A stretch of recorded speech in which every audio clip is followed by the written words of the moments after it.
அதிமுக தொண்டர்கள் நொந்து நூடல்ஸ் ஆகி இருப்பதாக முதலமைச்சர் மு.க.ஸ்டாலின் விமர்சித்த நிலையில் அதிமுகவினர் அப்படி ஆகவில்லை என அக்கட்சியின் பொதுச் செயலாளர் பதிலளித்துள்ளார்.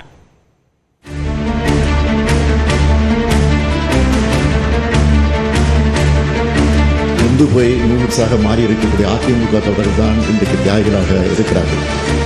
தமிழக சட்டப்பேரவையில் மானிய கோரிக்கைகள் தொடர்பான கூட்டத்தொடர் நடைபெற்று வருகிறது. நேற்று வீட்டு வசதித்துறை மானிய கோரிக்கை மீதான விவாதம் நடைபெற்றது.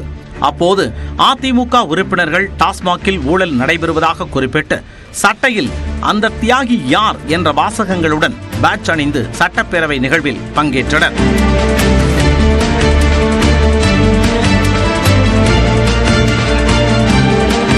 சட்டப்பேரவையில் கேள்வி நேரத்திற்கு பிறகு டாஸ்மாக் ஊழல் குறித்து பேச எதிர்க்கட்சித் தலைவர் எடப்பாடி பழனிசாமி அனுமதி கேட்டார். அதற்கு சபாநாயகர் அனுமதி மறுத்த நிலையில் அதிமுகவினர் அமளியில் ஈடுபட்டனர். அப்போது அந்த தியாகி யார் என்ற வாசகம் அடங்கிய பதாகைகளை ஏந்தி முழக்கங்களை எழுப்பினர். அதனைத் தொடர்ந்து 13 அதிமுக எம்எல்ஏக்களை சஸ்பெண்ட் செய்து சபாநாயகர் அப்பாவு உத்தரவிட்டார். இதையடுத்து அதிமுக எம்எல்ஏக்கள் வெளிநடப்பு செய்தனர்.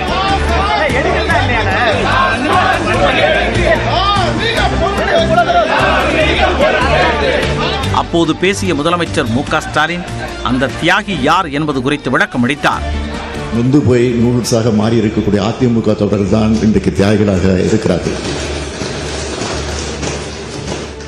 முதலமைச்சர் பதவி வாங்குவதற்காக யாருடைய காலிலே விழுந்து அந்த அம்மையார் ஏமாற்றிட்டு போனார், அவர்தான் இன்றைக்கு தியாகியாக இருக்கிறார்.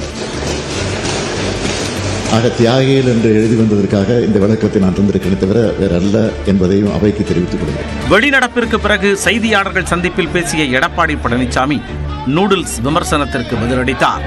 அதிமுக எப்பவுமே நொந்து நூலானது கிடையாது. எவ்வளவு பிரச்சனை நான் சந்திச்சுட்டு இருக்கிறேன், இதற்கும் அஞ்சியது கிடையாது. நான் மட்டுமல்ல, அனைத்து இந்திய அண்ணா திராவிட முன்னேற்ற கழக அத்தனை தொண்டனும் எதற்கும் அஞ்சியது கிடையாது. இதனிடையே டாஸ்மாக் விவகாரத்தில் சட்டப்பேரவையில் இருந்து அதிமுக எம்எல்ஏக்கள் வெளிநடப்பு செய்த நிலையில் முன்னாள் அமைச்சர் செங்கோட்டையன் அவை நடவடிக்கையில் பங்கேற்றார். கவன ஈர்ப்பு தீர்மானத்தின் போது அவர் அணிந்திருந்த பேட்ஜை அகற்றுமாறு சபாநாயகர் உத்தரவிட்டதை அடுத்து பேட்ஜை கழட்டி பெற்று செங்கோட்டையன் பேசினார். அப்படி செல்லாமல் இருப்பதற்கு கேவியட் ஒன்றை அரசின் சார்பாக போட வேண்டும் என்பதையும் நான் இந்த நேரத்திலே வலியுறுத்தி விரும்புகிறேன். இதேபோன்று பேட்ஜை கழட்டிய பிறகே உள்ளே அவைக்குள் அனுமதிக்க முடியும் என சபாநாயகர் கூறியதை அடுத்து அதிமுக சட்டமன்ற உறுப்பினர்கள் அனைவரும் பேட்ஜை கழற்றிவிட்டு பேரவை நிகழ்ச்சிகளில் பங்கேற்றனர். கூட்டத்தொடர் முழுவதும் அதிமுக எம்எல்ஏக்கள் 13 பேர் சஸ்பெண்ட் செய்யப்பட்ட நிலையில் முதலமைச்சரின் கோரிக்கையை ஏற்று அது ஒரு நாளாக குறைக்கப்பட்டது.